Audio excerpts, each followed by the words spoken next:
minuto para reflexionar. En esta mañana, cuando la voz de la conciencia está por apagarse, muchas veces preguntamos, ¿a dónde está la respuesta? En esta hora les pido que nos pongamos de rodillas, ¿verdad?, para orar en esta hora y ser dirigidos por Dios. Vamos a orar. Padre y amantísimo Dios, que tu morada está en las alturas de los cielos, te damos gracias porque hasta aquí tu misericordia nos ha ayudado. Ahora que vamos, Señor, a hacer conclusiones, Señor, de lo que ha sido esta vigilia y, Señor, de lo que es el tema para este tiempo. Ayúdanos, Señor, que podamos aprender, que podamos retener y sobre todo, Señor, vivir a la altura del mensaje. En el nombre de Jesús, amén.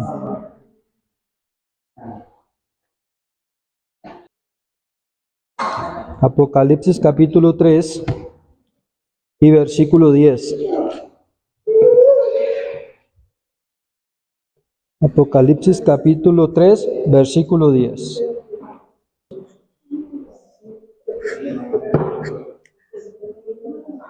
Y el tema preparado para esta noche de cierre es: ¿está cayendo la antorcha de la libertad?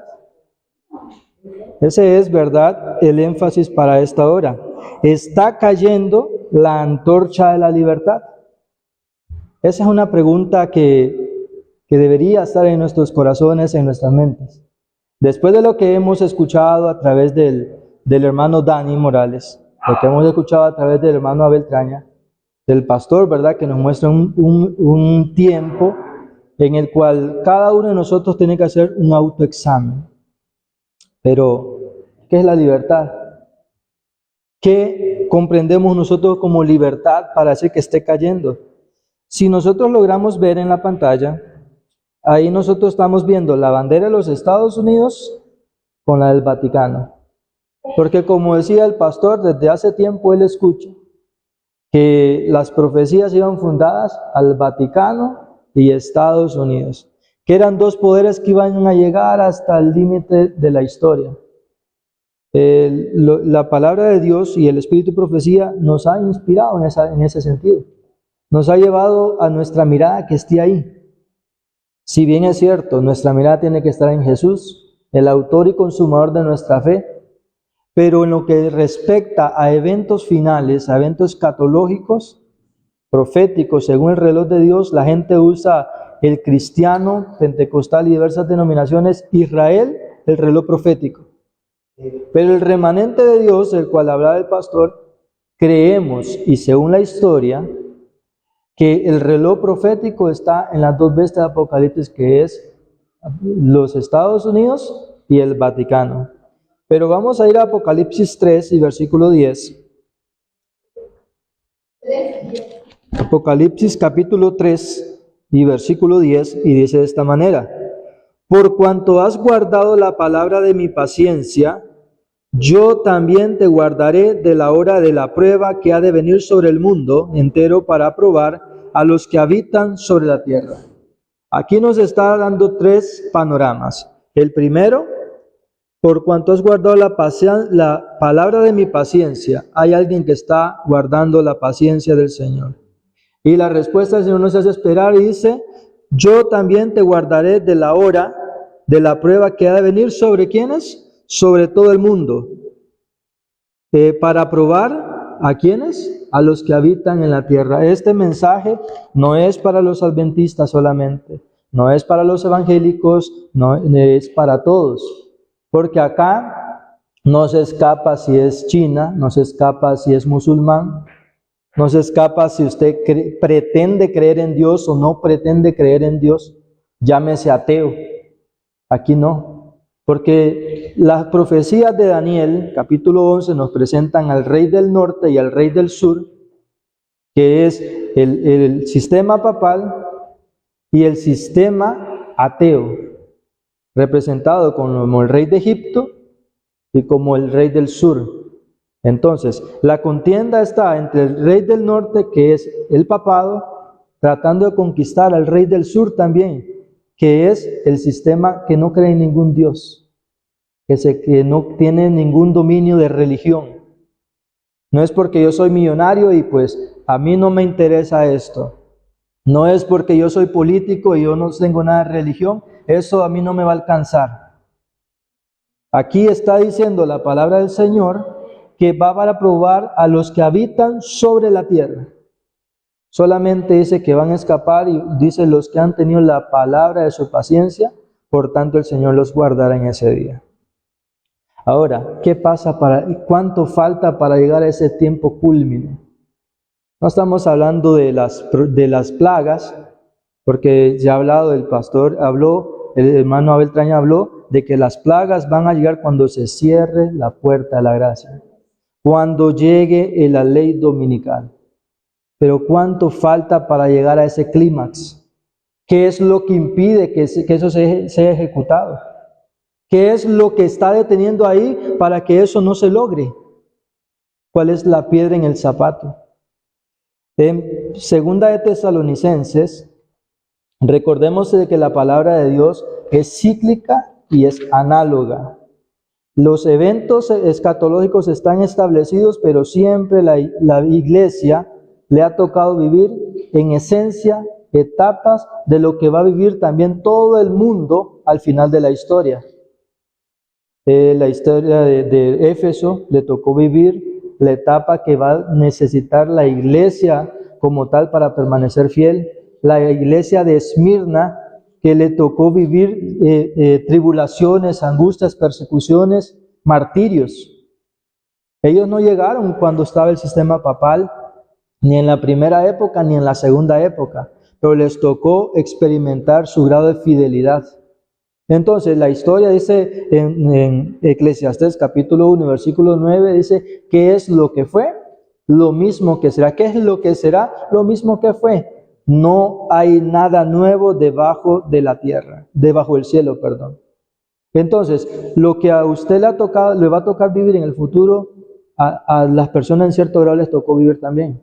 Entonces, esta historia es un espejo de lo porvenir. Y vamos a ir a 2 de Tesalonicenses que dijimos, pero esta vez vamos a ir al capítulo 2. 2 de Tesalonicenses capítulo 2 y versículo 3 al 4. Dice de esta manera: No os dejéis mover fácilmente de vuestro modo de pensar, ni os conturbéis ni por espíritu, ni por palabra, ni por carta, como si fuera nuestra, en el sentido de que el día del Señor está cerca. Se dice, sí, 2 de Tesalonicenses 2, el versículo 2. Perdón, esta vez el versículo 2, sí.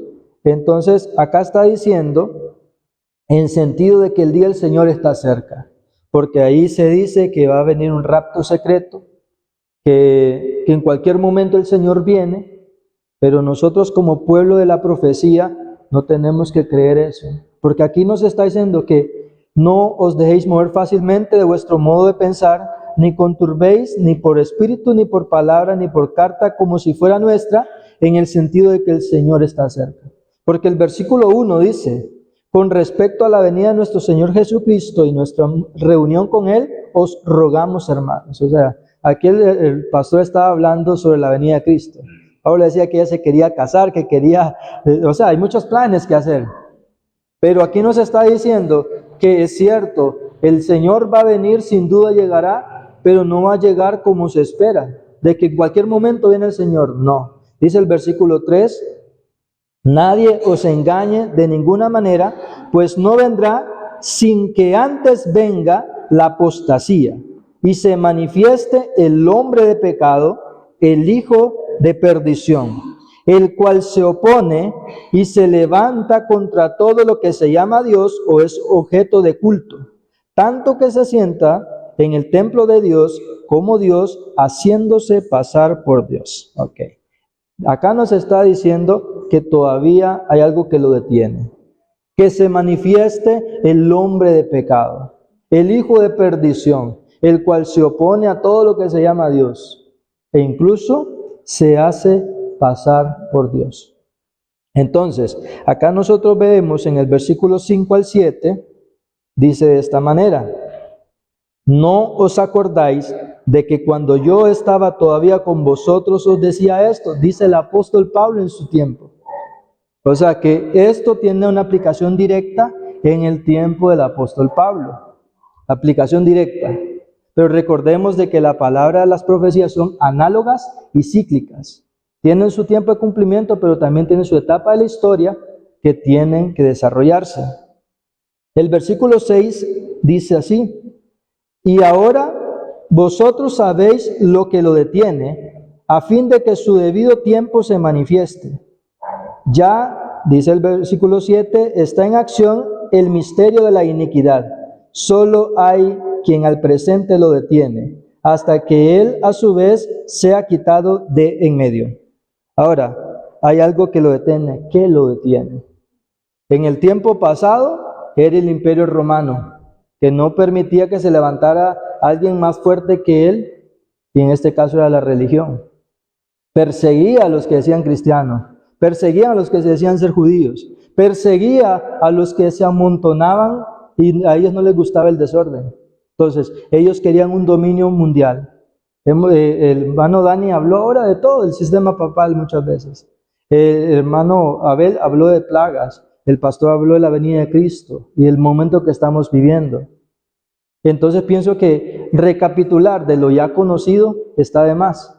Pero recapitulando la historia, este poder que se iba a levantar, haciéndose pasar por Dios, que se iba a levantar contra todo lo que se llama Dios, era el sistema papal. ¿Quién lo detenía a su vez? El Imperio Romano o el poder civil.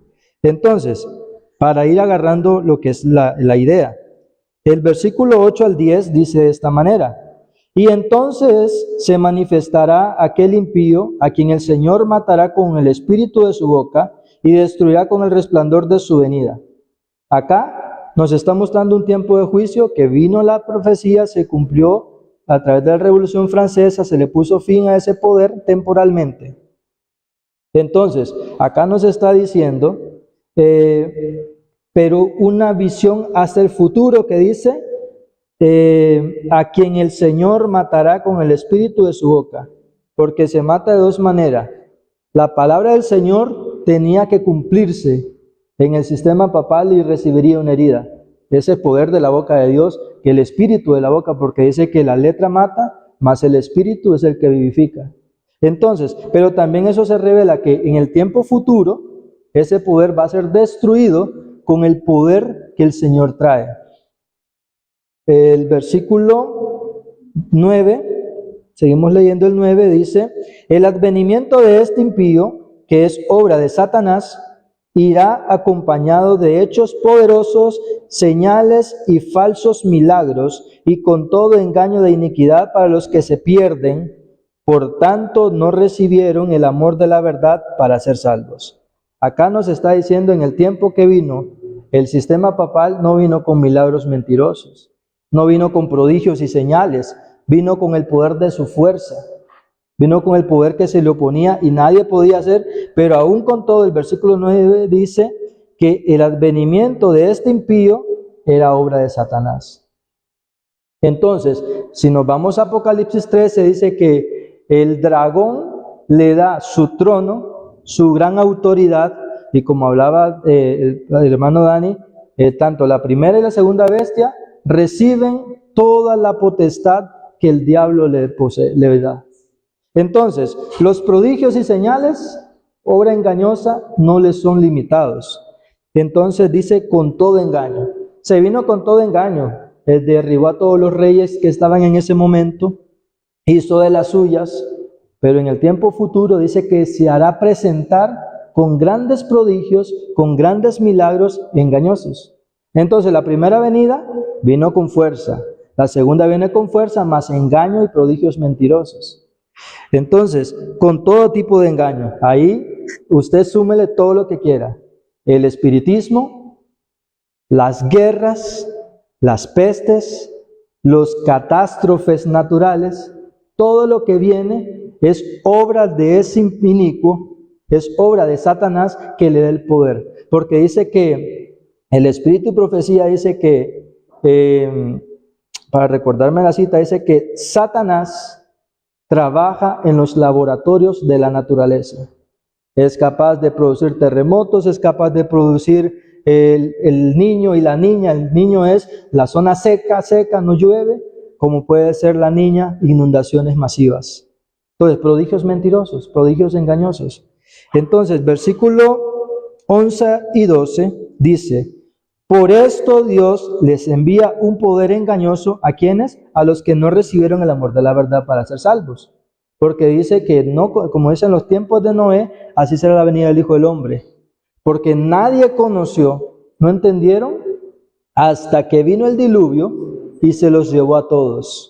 De igual manera, acá dice, de estos que no aceptaron la verdad ni la recibieron para ser salvos, dice, por esto Dios les envía un poder engañoso para que crean en la mentira.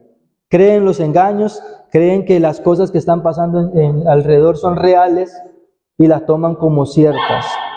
Entonces, ¿con qué fin? Dice el versículo 12, a fin de que sean condenados todos los que no creyeron a la verdad, sino que se complacieron en la injusticia.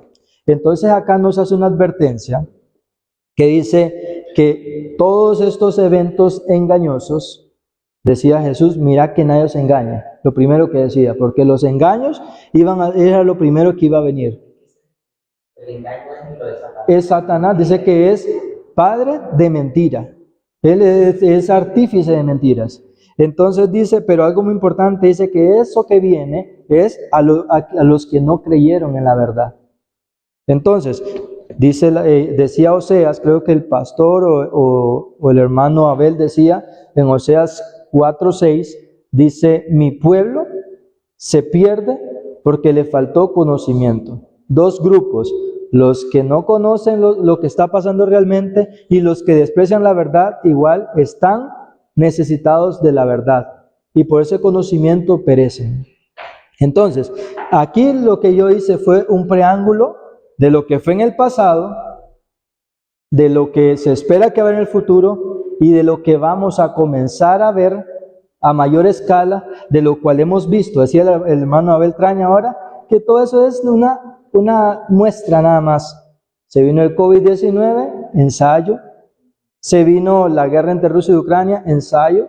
Se vino la guerra entre Israel y Hamas, y ya la gente ni habla de eso. ¿Por qué? Porque los medios de comunicación son controlados por el poder que gobierna este mundo, que es el poder del mal. Entonces, ahora, ¿contra qué viene el ataque? ¿Cómo se llama? Rafa, ¿se ve las imágenes ahí, hermano Moisés? ¿Están viendo las imágenes? ¿Bien? Perfecto. Ok. Entonces, los engaños que vienen masivos son a dos puntos en específico. El hermano Fran hacía una pregunta y decía que si será que Dios va a permitir que esta agenda de la Agenda 2030 se logre cumplir, se logre desarrollar. ¿Será que Dios lo permita? Bueno, tenemos que entender que la agenda es un engaño. Lo que presenta no es, ni lo que está ahí son los objetivos. En la agenda hay 4 objetivos fundamentales que gobiernan esa agenda. Puede ser que hablen del hambre, puede ser que hable de la educación, sí. Pero lo que es el matrimonio igualitario, la igualdad de género, una sola educación, una sola economía, que es la pobreza cero, dicen ellos, esos son los principios que ellos quieren establecer. Ahí no importa lo demás, que si el agua, reducción, eso es parte del complot, pero no es que van a erradicar la pobreza al 2030, sino que lo que van a hacer es una igualdad de condiciones para que todos dependan del sistema. Entonces, si Dios lo va a permitir, bueno, ya está anunciado. El Señor ya lo ha anunciado de antemano, pero esos 2 monumentos dice que en el jardín del Edén, Dios hizo lo primero, el hombre y mujer diseñado original, pero viene el Satanás y abominación a través de la homosexualidad o a través del lesbianismo o llámele lo que la agenda quiera. Lo segundo, guardar el sábado o guardar el domingo. Son los dos puntos fundamentales que el enemigo trae para llevar a plan su agenda, no la Agenda 2030, su agenda global, para erradicar la humanidad y erradicar de la humanidad el recuerdo del Creador. Es correcto. Baje, hermano, la imagen para leer la Biblia. ¿Ah? La imagen. Ah, sí, no, eso solamente era la portada. Sí. Entonces, dice ahora, aquí como dicen, tenemos que ir directo a lo que venimos. Aquí ya no le puedo hablar del papado, no le puedo hablar de los Estados Unidos, porque ya sabemos que son los dos protagonistas finales.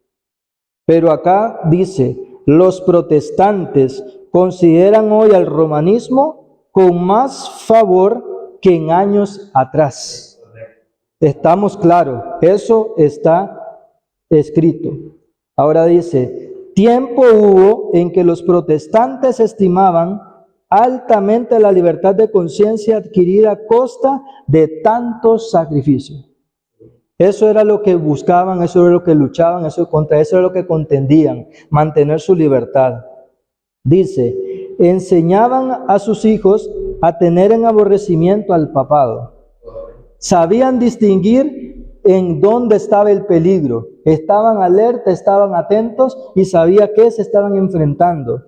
Y sostenían que tratar de congeniar con Roma equivaldría a traicionar la causa de Dios, pero cuán diferentes son los sentimientos expresados hoy.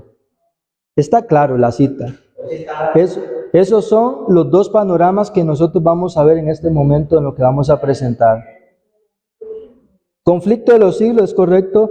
Página 551, párrafo 1. Acá está la cita expuesta. Entonces, pero eso es una advertencia que se escribió en 1888, publicada y desarrollada en 1911. Pero eso ya se había escrito.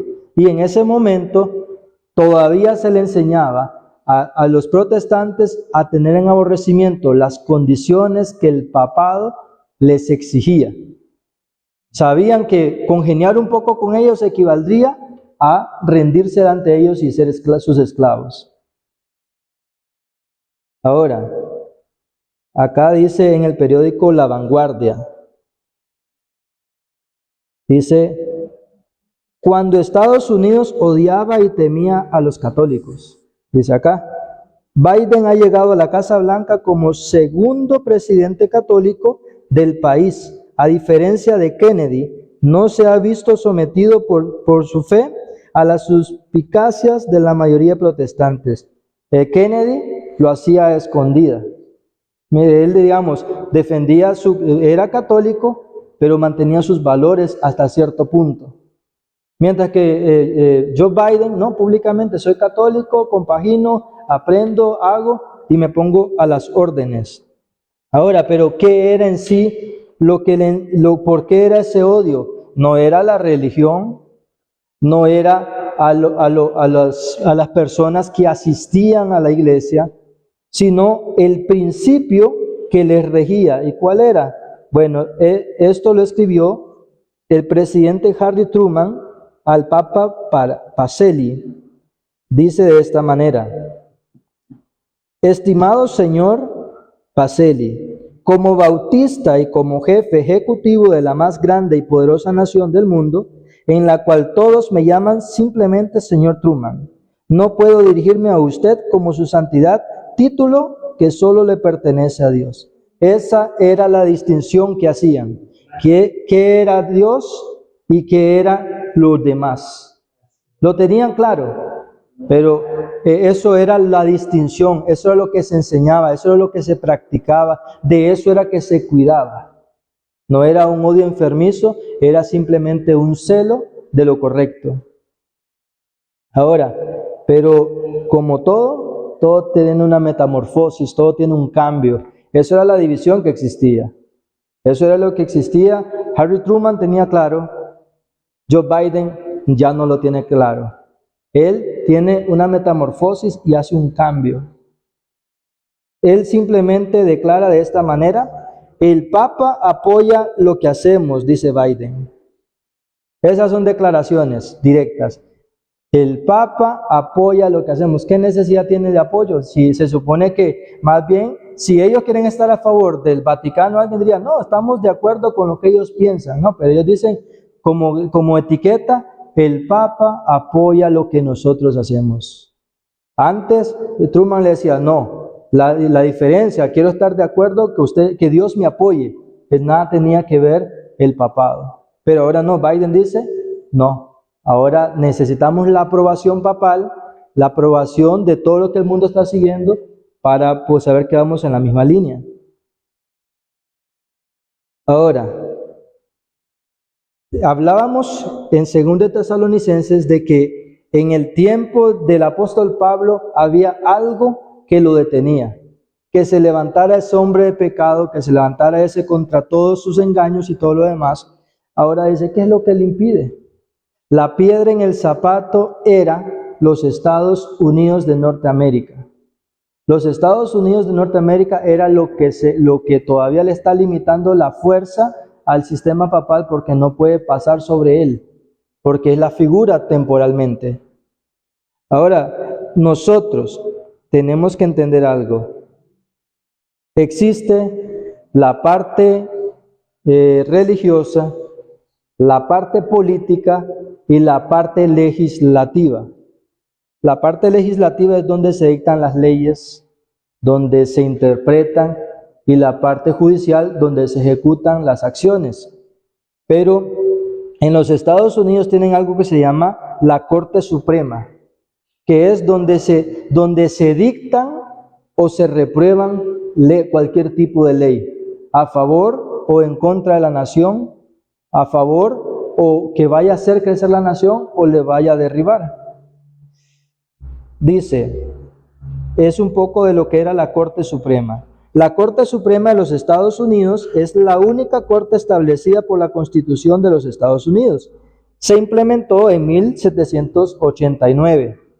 A 2 años, cuando se le dieron la herida. 1798 fue cuando se dio la herida. Los Estados Unidos comenzaron a surgir un poco antes de que cayera el papado. Entonces, en 1789, dice el acta judicial de 1789, la corte iba a ser constituida por 6 miembros. ¿Ok? Lo que representaban las leyes de la nación de los Estados Unidos, caía la responsabilidad sobre 6 personas. Esa era la corte. Pero después se hizo un cambio. Se hizo un cambio y dice, aunque el número de jueces ha sido de 9 desde casi toda la historia de la corte, este número fue establecido por el Congreso, no por la Constitución.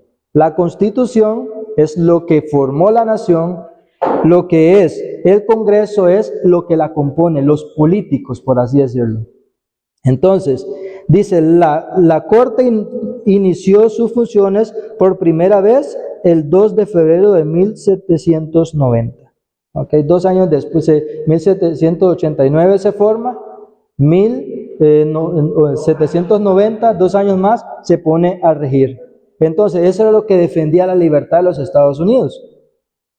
Ahora, cuando la Corte comenzó a regir las leyes, a defender la democracia o a hundirla, dice que en sentido de religión, cuando la Corte Suprema fue establecida en 1789, los primeros miembros provinieron de entre los padres fundadores de los Estados Unidos y eran casi uniformadamente todos protestantes.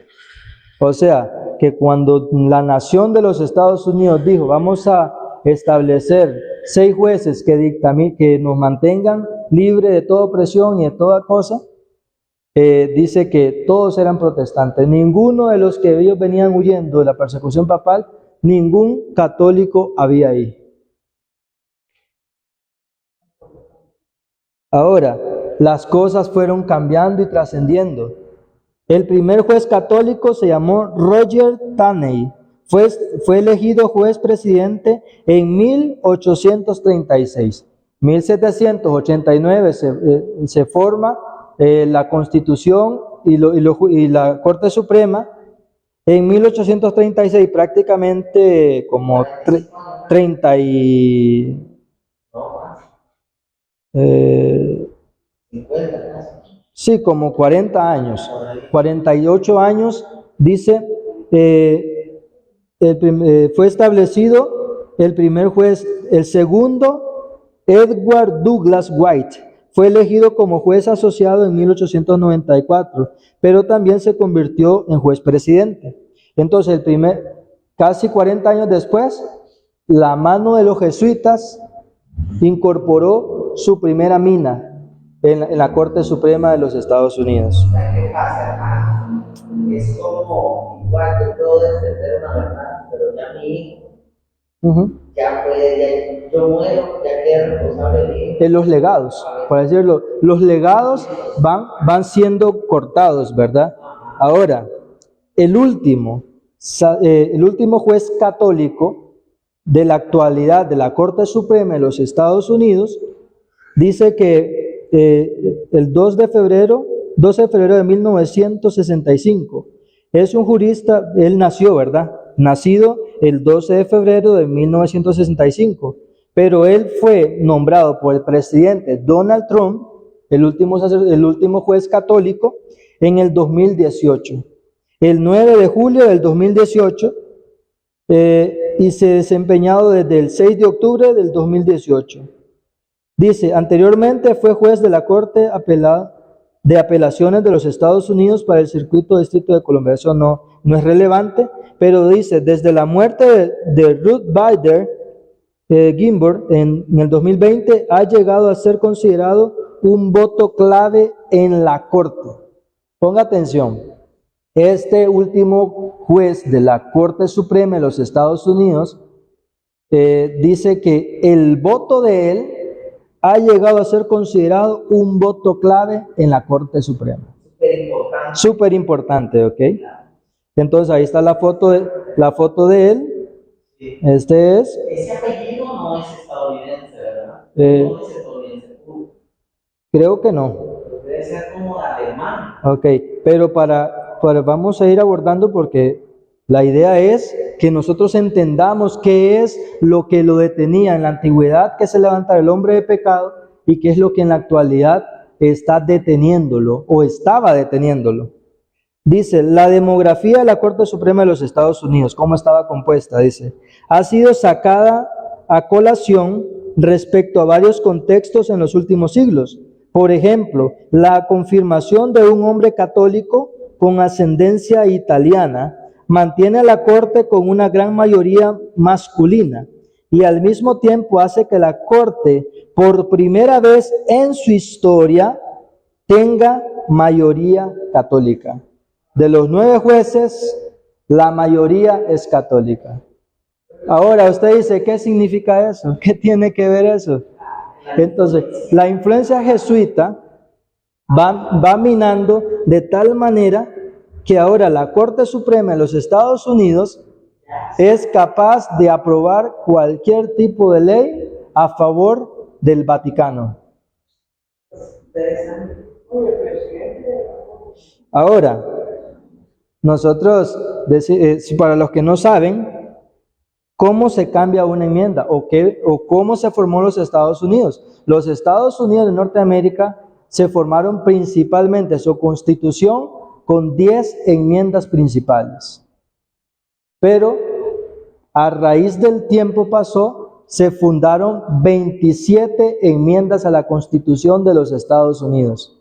O sea, que se le hizo un anexo, pero nunca se ha modificado, nunca se ha quitado nada de la Constitución. ¿Sí, Juan? La mayoría son católicos. Ajá. ¿Sabe usted que para el gobierno de Obama fue el que aprobó, como Obama fue el que se aprobó la matrimonio? No. Sí, con Obama. Sí. Eso quiere decir que 5 jueces votaron a favor y 4 en contra. Y se aprobó. Por un voto, como decía ahí, un voto clave le fue elemental. Entonces, ahora,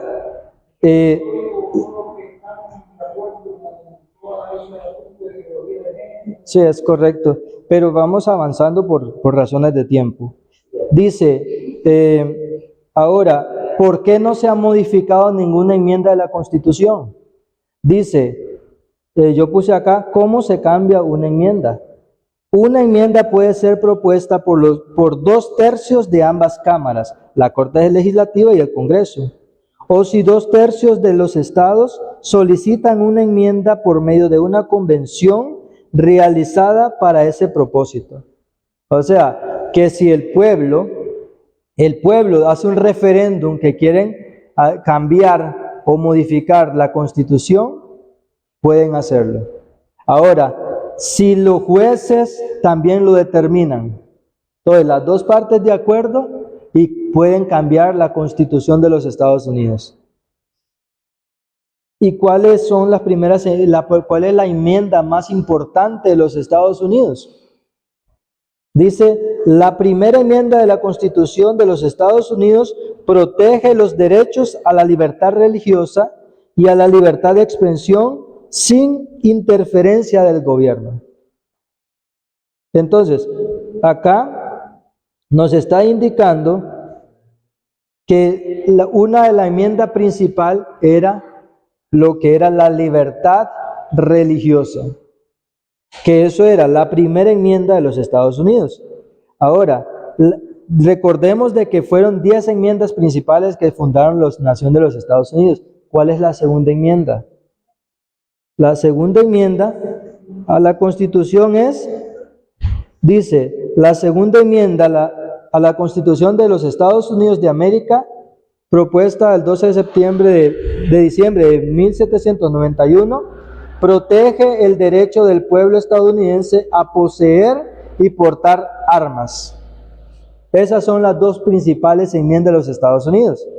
Ahora, yo no sé si usted ha visto cómo ha acelerado lo que son los tiroteos en los Estados Unidos. Han aumentado de una forma masiva, tanto así que Joe Biden dice es necesario que hagamos algo para frenar el uso de armas. Pero no, ¿por qué no lo pueden hacer? No es que la policía deme sus armas. No pueden porque la Constitución defiende el uso de libre acceso a las armas. Pero ahora pasan dos cosas. El enemigo siempre va a usar los extremos. O te vas a que no te dejen usar armas o que proporcionen más armas. Cualquiera de las dos cosas que se vean necesarias, él la va a utilizar. Entonces, las dos enmiendas de los Estados Unidos, la libertad religiosa y la aportación de armas, son las que el enemigo está tratando de socavar para hacer una corrección a la enmienda. Una vez que eso se modifique, los Estados Unidos pierden la personalidad de independencia que ha tenido hasta acá. Entonces, ya vimos lo que era la corte, ¿verdad? Ya tenemos la mayoría católico, de los 9 jueces, ¿verdad? La mayoría católico. Entonces, sea que el Congreso determine, o sea que el pueblo solicite, puede hacerse una mejora. Pero cuando la gente en los Estados Unidos está al borde de la desesperación por el uso de armas. Ya hace poco, no me acuerdo ahorita la ciudad, tuvieron una ciudad en cuarentena varios días porque andaba un loco suelto con un arma que mató a 16 personas. Entró a una disco, comenzó a tirar, entró a otro lugar y no lo han hallado. Y era un ex militar. Entonces, lo que quiero decir es la inestabilidad social, la inestabilidad emocional es capaz de que la gente comience a desear cambios. Porque hay dos cosas que la persona, el ser humano se pone angustiado. Que toquen un niño, que toquen una mujer o que toquen un anciano. Y los tiroteos han ido dirigidos a los niños, a las mujeres y a los adultos mayores. Entonces la gente es la que va a pedir, dice la palabra de Dios en Apocalipsis 13, que es la nación de los Estados Unidos que manda al gobierno a que se ponga leyes a favor de la libertad de expresión. Pero como siempre nosotros hemos visto, ya la Corte Suprema está minada, pero igual los cambios vienen haciéndose. Hace poco se dio la COP28, que fue en Dubái. Dubái es la zona petrolera más ambiciosa. Es donde, por así decirlo, se respira petróleo, se vende petróleo, se juega con petróleo. Es lo que proporciona el capital de esa nación. Ahora dice, alguien fue invitado especial ahí y dice, esta será la primera vez que un jefe de la Iglesia Católica participe en persona en una cumbre de la COP, un evento que se realiza anualmente desde 1995. Entonces dice, el Papa Francisco tenía que ir a esa reunión, que era del 30 de noviembre al 12 de diciembre. Él se iba a presentar, la invitación iba dirigida a él, del 2 al 3 de diciembre, él tenía que hablar. Pero él fue o no fue, ¿qué dicen ustedes? ¿Qué dice el público? ¿Fue o no fue el Papa Francisco a la COP28? Bueno, vamos a ver qué dice acá. Dice, el Papa Francisco pidió el sábado a la cumbre, la ONU, sobre el clima, que se esfuerce por lograr un acuerdo esencial para frenar el calentamiento global, que incluya la eliminación de los combustibles fósiles. Los combustibles fósiles es directamente el uso de petróleo. ¿A dónde se iba a hacer? En Dubái. Pero dice, el pontífice de 86 años tenía previsto asistir a la conferencia, pero una inflamación pulmonar le obligó a permanecer en el Vaticano. El secretario del Estado del Vaticano, el cardenal Pietro Parolin, acortó su discurso para respetar el tiempo límite de 3 minutos de la comparecencia. Y la declaración del Papa Francisco ante no poder ir dice, lamentablemente no puedo estar presente con ustedes, como tanto deseaba. Aún así estoy con ustedes porque el tiempo apremia. Dijo Francisco en su mensaje, estoy con ustedes porque ahora más que nunca el futuro de todos nosotros depende del presente que ahora elegimos. Estoy con ustedes porque la destrucción del medio ambiente es una ofensa contra Dios. Esas son palabras textuales de él. Entonces, estaba invitado a ir a la COP28 por razones de pandemia, porque no quiero adelantarme a las noticias, pero se está levantando otro brote en China de una infección pulmonar que le llaman neumonía, igual en China, tal como comenzó en el 2020, que está propagándose a Europa. Varias gente está en confinamiento y los hospitales están abarrotados, pero las noticias controladas no lo dicen. Entonces, continuamos un poco acá con la información para que nosotros entendamos el poder que tiene la influencia del Vaticano. Dice, vea a dónde fue fundado, dice, ¿dónde estaba la COP28? Dubái, donde se respira petróleo, dijimos, donde todo. ¿Por qué? Porque dice que de la palabra del Señor nos inspira, dice, nadie entra a una casa a robar si ni siquiera ha agarrado al hombre más fuerte, lo doblega, lo amarra y ahora sí puede minar su casa. Entonces, si ellos eran capaces de hacer que firmaran un acuerdo en Dubái de no seguir usando el combustible que era la fuente de ingreso de ellos, que las demás naciones más débiles no podían ser subyugadas. Y vea cómo termina el acuerdo de esa cumbre, el 13 de diciembre. Recuerden que era del 30 de noviembre al 12 de diciembre la cumbre. Y el 13 de diciembre del 2023 dice, adiós petróleo, adiós gas y adiós carbón. Entonces, estaban diciendo que, dice, los casi 200 países participantes en la cumbre climática, las naciones en Emiratos Árabes Unidos, ha decidido poner punto final a su dependencia de los combustibles fósiles e iniciar una transición hacia energías renovables y limpias para frenar el cambio climático. El acuerdo alcanzado este miércoles, luego de 2 semanas de deliberaciones, ha sido calificado como histórico por los organizadores de la cita. O sea que el fin que iban buscando, hasta cierto punto se logró, porque decidieron poner un acuerdo donde van a eliminar el petróleo o van a reducirlo, pero usan una frase acá que es sumamente fundamental, ok, ahorita vamos a eso.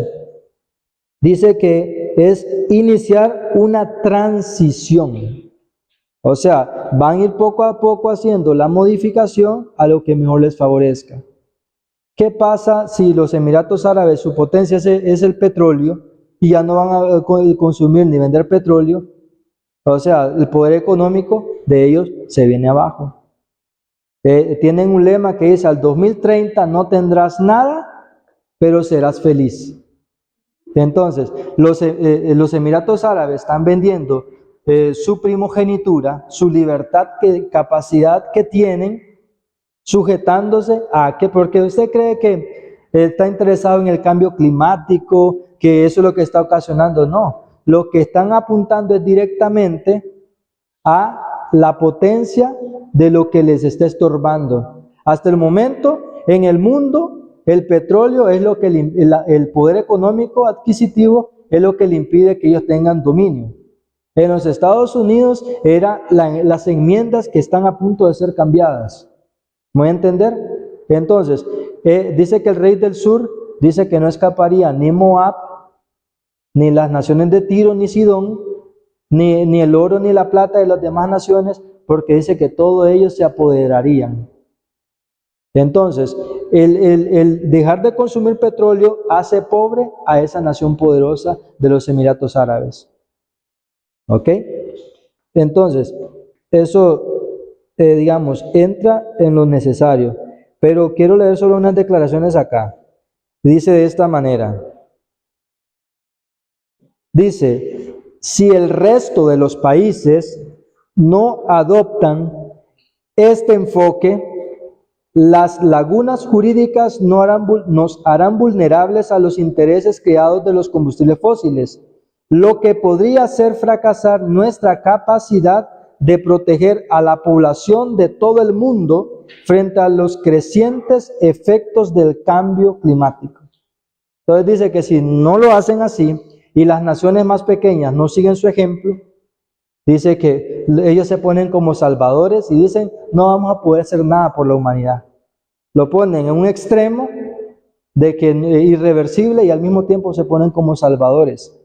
Y ellos tienen, hablábamos de la Agenda 2030, ¿verdad? Eso veníamos hablando ahora. Pero vea lo que dice acá.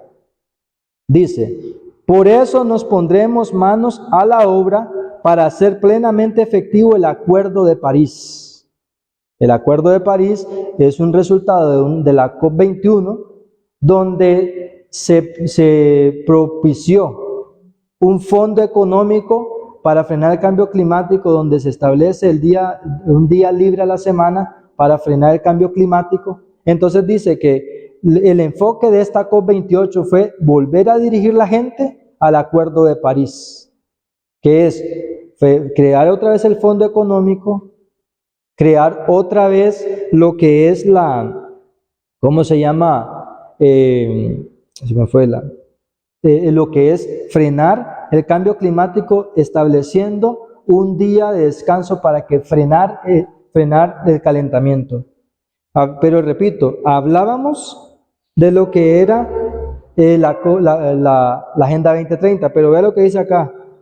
Dice: a principios del 2025, los países deberán presentar nuevas contribuciones determinadas a nivel nacional.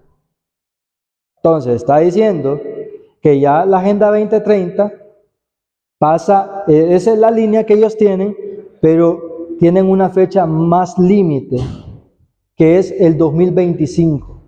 ¿Por qué el 2025? Porque se está desarrollando un proyecto que se llama 2025, donde todas las naciones van a contribuir para establecer el cese laboral o el cese de calentamiento de las emisiones de gas de carbono que se están propagando. Voy cerrando porque la idea no es recargar, la idea es dejar un análisis en nuestra mente y viene el cambio. Siempre hay un cambio de transición. El Papa Francisco se escribió Laudato Si, ¿verdad? Una encíclica escrita por él, y se desarrolló una plataforma que se llama la REPAN, que es la Red Eclesial Masónica, donde se está trabajando con una agenda, una plataforma donde la mayoría están incluidos en el sentido de poder hacer algo, por así decirlo, un monitoreo permanente, lo que llamaba el Papa Francisco en Laudato Deum, que necesitan las naciones crear un monitoreo permanente y más fácil de seguir. Él ya lo estableció con Laudato Si. Entonces dice, y daba una declaración el secretario que se llama Mauricio López, y dice así: el 19 de abril del 2020 él escribe esto: la Agencia Oficial de Noticias del Vaticano publicó la evaluación de Mauricio López de toda la crisis del coronavirus. El artículo se titulaba "La comunión con la Madre Tierra será resucitada después de la pandemia", y trataba de Laudato Si, COVID-19 y la necesidad de actuar ahora. Entonces, acá, ¿cómo sabía Mauricio López que la pandemia iba a pasar? Dice, cuando ya pase lo de la pandemia, nosotros vamos a seguir con el plan de lo que es el restablecimiento de la Madre Tierra. Porque había un doctor católico que se llama Fauci. Él en el 2017 le dijo a Donald Trump, le dijo: señor presidente, las pandemias van a comenzar a ser una de las amenazas mundiales y los Estados Unidos, su gobierno, no va a ser la excepción. Su gobierno va a ser atacado por pandemia. ¿Y quién era Fauci? Fauci dice que destinó $7 millones para investigación de lo que es el coronavirus en los murciélagos para los seres humanos. Entonces, ¿y cuándo terminó esa investigación?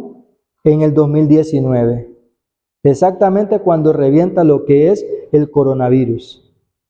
Entonces, ¿quién era Fauci? Dice que Fauci fue un joven entrenado en una escuela jesuita, una universidad de virología, donde, por así decirlo, ellos ponen su soldado ahí, y otro, que es Fauci, viene y combinan para combinar Laudato Si y ese ensayo del COVID-19. Entonces, vemos de qué manera los jesuitas, de cierta forma, están minando a través de forma mundial. Ya vimos que en los Estados Unidos, en la Corte Legislativa, ya vimos en el mundo a través de las COP que hacen y las reuniones. Entonces dice, debemos repensar todo nuestro modo de vida y estructuras sociales a la luz de ella, pero hasta ahora no hemos comprendido eso. Pero recordemos que algo importante, se le permitió infundir aliento a la imagen de la bestia, lo que es la COP, lo que es las reuniones anuales del Foro de Davos, lo que son las reuniones en los Estados Unidos. Todo eso es con un objetivo, dice Joe Biden. Eso es, dice, el Papa y yo estamos en la misma onda. Se mostró muy interesado en lo que estamos haciendo para afrontar las crisis, en particular la guerra de Israel. Esto dijo Joe Biden refiriéndose a su llamada telefónica con el Papa Francisco el domingo, un domingo que ellos tuvieron una cita. Entonces, vemos cómo se va formando todo, los Estados Unidos minado, el acuerdo diciendo adiós al petróleo y los cambios no solamente se hacen sentir en el mundo secular, en el mundo de los Estados Unidos, sino también a todo, porque dice que él se levantaba contra todo lo que se llamaba Dios y todo lo que es objeto de culto. Y dice, el Papa mantiene un intenso pulso con los eclesiásticos más radicales. La frustración de Francisco con sus detractores estadounidenses que adoptan una visión más tradicional y conservadora sobre varios temas parece estar llegado a su nivel máximo. O sea, como hubo un hombre que se oponía a que apoye el matrimonio igualitario y la bendición a los matrimonios homosexuales, ¿qué hizo? Vea lo que hizo.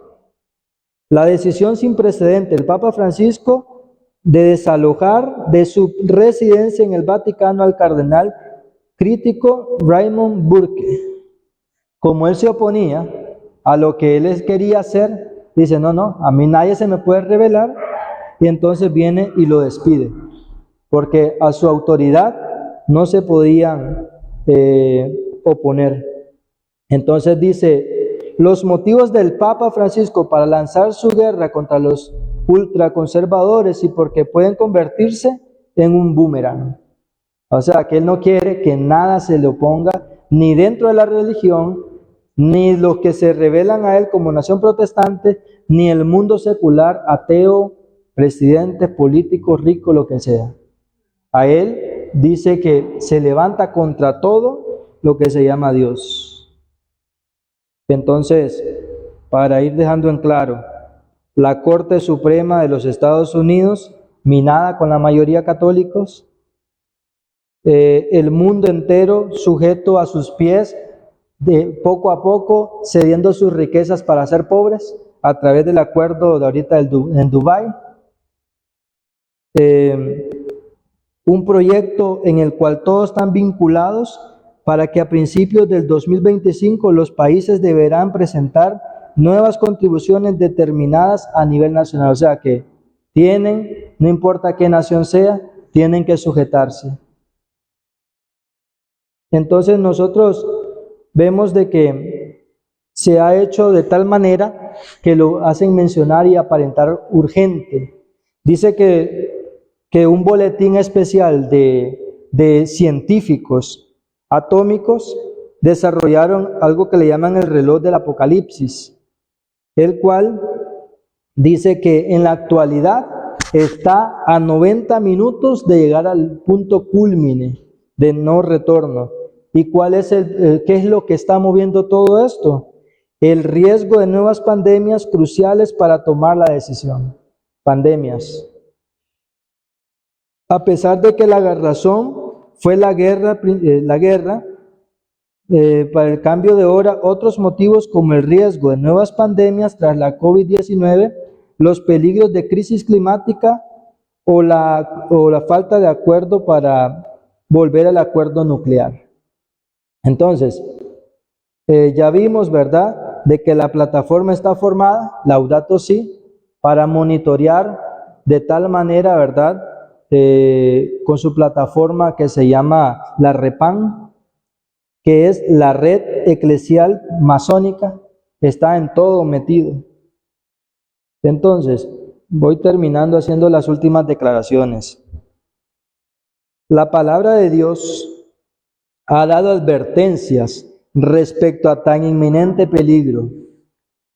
Descuide estos avisos y el mundo protestante, hablando de los Estados Unidos y todo el que se rebela contra la creencia religiosa católica, descuide estos avisos y el mundo protestante sabrá cuáles son los verdaderos propósitos de Roma. Pinta una cara de bueno, pinta que le importa el cambio climático, que salvar la humanidad, pero solamente es una treta. Pero dice, cuando se vean los propósitos verdaderos de Roma, pero ya será tarde para salir de la trampa. Roma está aumentando sigilosamente su poder.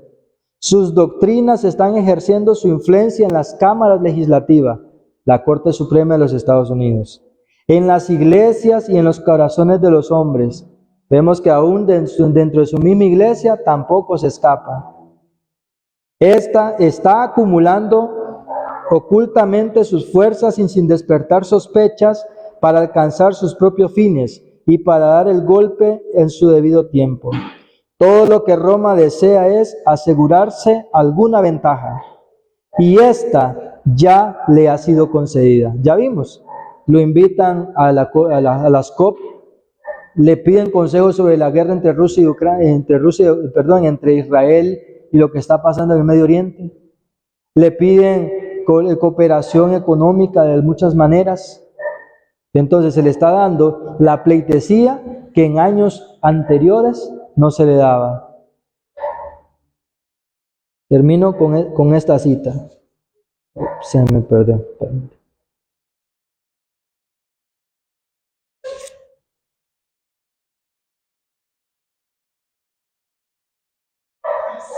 Dice de esta manera. También dice, y esto es nuestra misión, porque ya vimos todos los planes establecidos, ¿verdad? Todo lo que se va desarrollando a nivel mundial, pero dice de esta manera: vendrán siervos de Dios con semblantes iluminados y resplandecientes, de santa consagración, y se apresurarán de lugar en lugar para proclamar el mensaje celestial. Miles de voces predicarán el mensaje por toda la tierra. Se realizarán milagros, los enfermos sanarán y signos prodigiosos seguirán a los creyentes. Pero siempre Satanás se revela y dice: Satanás también efectuará sus falsos milagros, al punto de hacer caer fuego del cielo a la vista de los hombres. Es así como los habitantes de la tierra tendrán que decidirse en pro o en contra de la verdad. Ya la estructura está hecha. ¿Qué es lo que le impedía? Es simplemente el golpe certero. Y esa ventaja dice que ya le fue concedida a nivel de la política, a nivel de todas las instituciones, a través de las crisis climáticas que son formadas por el mismo poder, con milagros mentirosos y prodigios engañosos. Y para terminar en esta hora, solamente el pastor hizo una pregunta, y creo que esa pregunta es valiosa. ¿En qué punto de la historia o de qué me sirve saber esto? ¿De qué? ¿Para qué? ¿En qué punto de la historia me encuentro en este momento? ¿Qué versículo? ¿Qué capítulo? Y rápidamente termino con ello. Mateo 24, versículo 6 al 9 dice de esta manera: oiréis de guerras y rumores de guerra. Mirad que no os turbéis, porque es necesario que todo esto acontezca, pero aún no es el fin. Se levantará nación contra nación y reino contra reino, y habrá pestes, hambres y terremotos en diversos lugares. Pero todo esto solo es el principio de los dolores. Y esta es la parte que a continuación es lo que está a punto de suceder, el versículo 9. Entonces os entregarán a tribulación, os matarán y seréis odiados por todos por causa de mi nombre. Y termina diciendo: muchos tropezarán entonces y se entregarán unos a otros, y unos a otros se odiarán. Pero que el Señor nos ayude, porque lo que ha de ser zarandeado, va a ser zarandeado.